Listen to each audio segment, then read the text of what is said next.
সামনে যাবে তো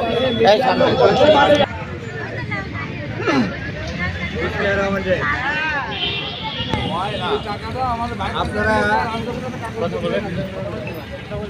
অভয়নগর বাগারপাড়া এবং বসিন্দিয়া ইউনিয়ন নিয়ে আছে এই নির্বাচনী এলাকাটা।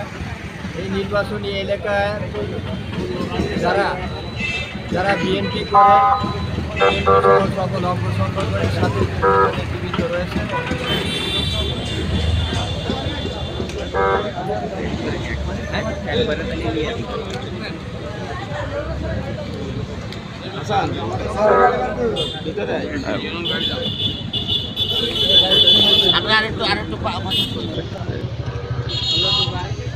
এই জায়গাটার বড় কি সমস্যা কি আপনাদের? একটু বড় করে দেন, বড় করে কথা বলবেন না আপনারা।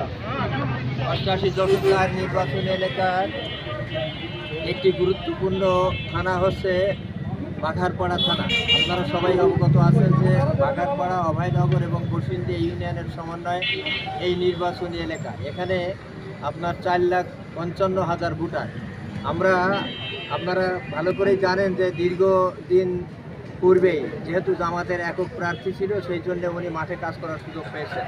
আমাদের ভেতরে মনোনয়ন সংক্রান্ত ব্যাপারে এটার পূর্ণাঙ্গ সমাধান করতে আমাদের একটু বিলম্ব হয়েছে।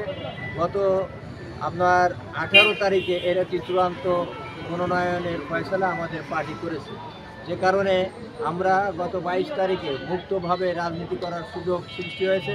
আজকে আমরা বাঘারপাড়ায় উপস্থিত হয়ে